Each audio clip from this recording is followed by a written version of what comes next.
Perhaps 85 paise in the rupee goes into administrative expenses. Kirit Parekh, who was a member of the Planning Commission, looking at another scheme, said that Rajiv Gandhi was completely wrong. It's not 85 paise, he said, but 83 paise in the rupee, which goes into administrative costs.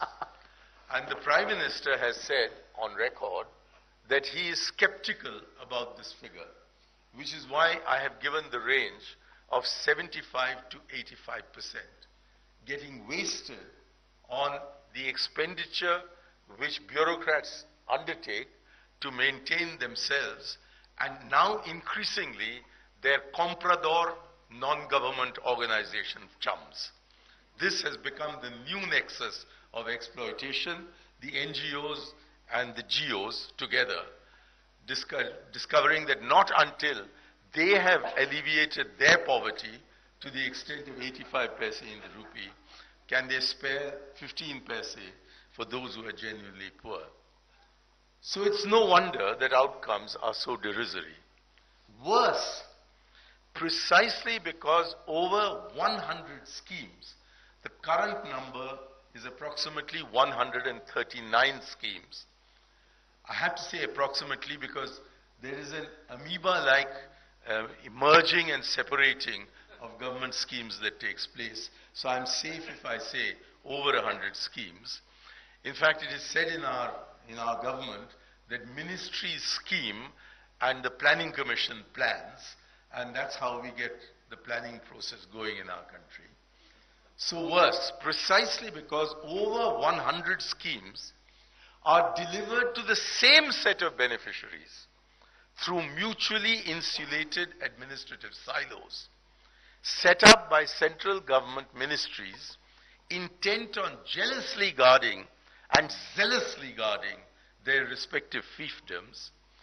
Convergence of schemes at the delivery point becomes virtually impossible. I'd like to give an example of this.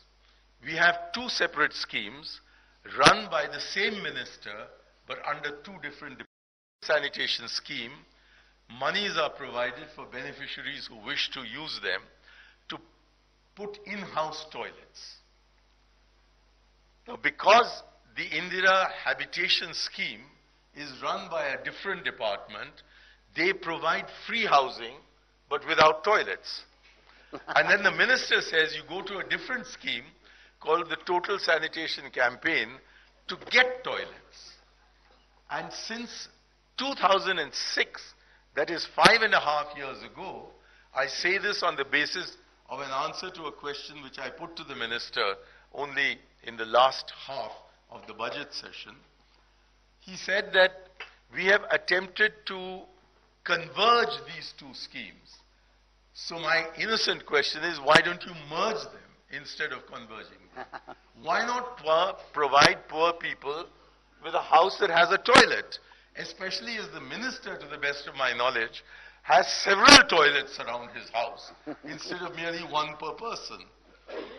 Now, why do they do this? There is, given the fact that a study done by the DFIYD indicates that 6% of India's GDP goes into health costs, whereas the government's contribution to health is 2% of GDP. So the single most important reason for people who are crossed the poverty line and become vulnerable, falling back below the poverty line, is diseases caused by open-air defecation. And this one simple sociological fact of India, that the unique smell of India is that of male urine on the streets, doesn't seem to have penetrated the air-conditioned rooms in which all those distinguished gentlemen, including Mr. Reddy, live when they're not on the stage here for session 1. So it was to object to their attitudes that I walked out of session 1. And they've repaid the compliment by walking out of my session. Anyway, the point is that when we have so many schemes being delivered to the same beneficiaries through mutually isolated, insulated delivery mechanisms, delivery silos, we end up with convergence of schemes at the delivery point becoming virtually impossible. Beneficiaries are thus deprived of the multiplier effect that would operate if the beneficiaries themselves, through their locally elected leaders, were to have the authority to plan and implement the utilization of these resources in keeping with their own respective priorities. Now, the approach to the 12th five-year plan, which is a critical document, it's the document that is prepared by the Planning Commission after consulting the people of India. And the Planning Commission's idea of the people of India are those who have access to websites.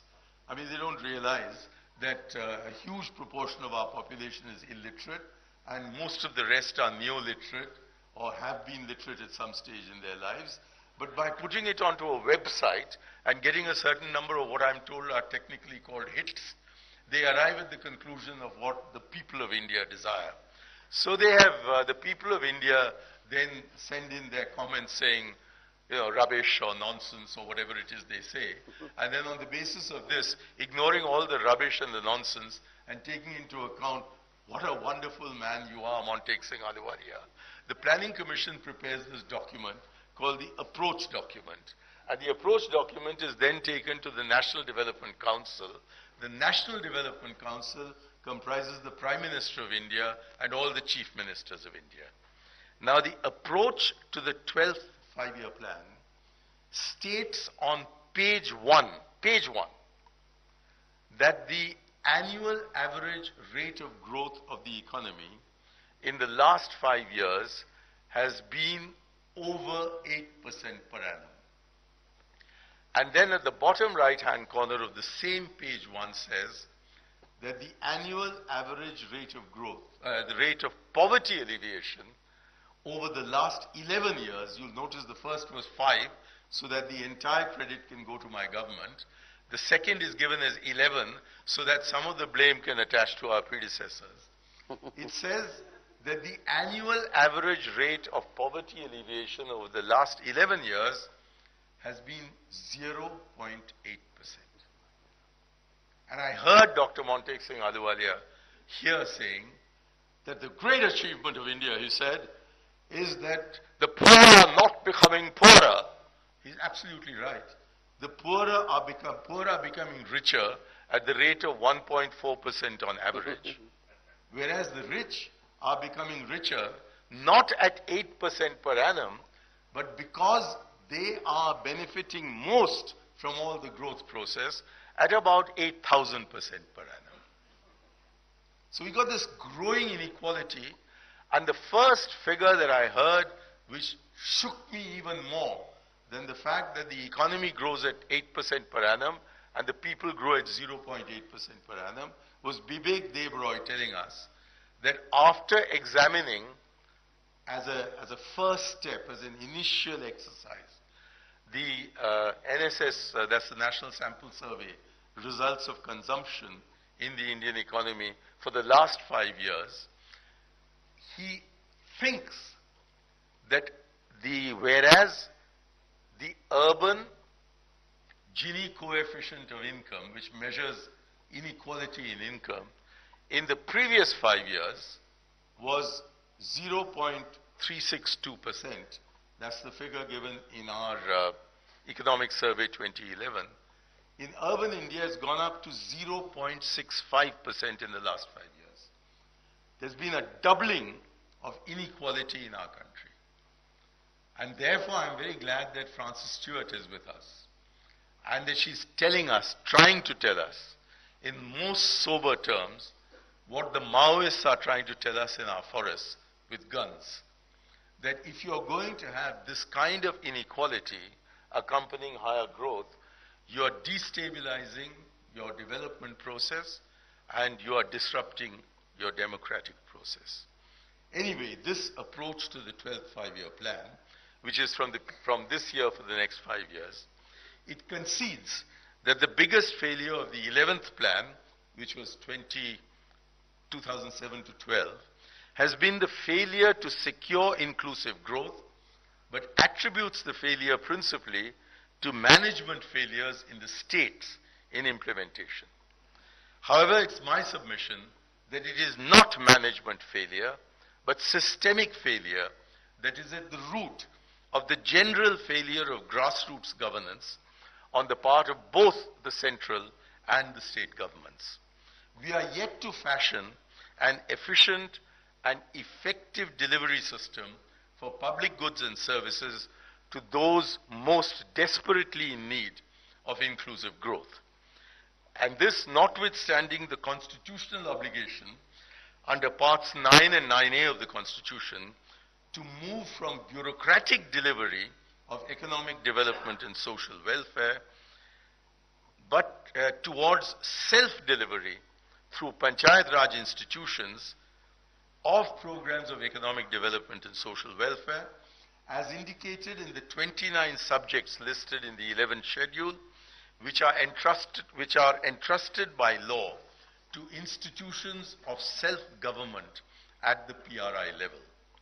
Therefore, in arguing that the key to systemic transformation lies in modifying guidelines through which the bulk of some 200,000 crore rupees of social sector and anti-poverty spending is effected, allow me to invoke what the Prime Minister, Dr. Manmohan Singh, had to say 7 years ago in 2004, soon after assuming office the first time.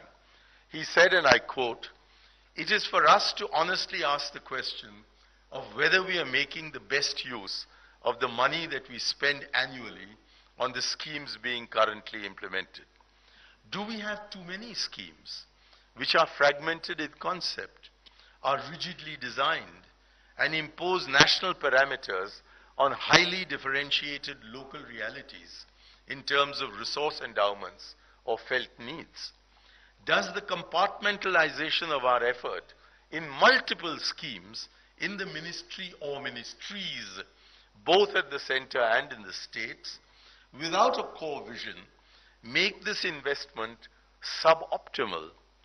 Before we set this right at the center, we cannot," said the Prime Minister, "be asking the states to do so."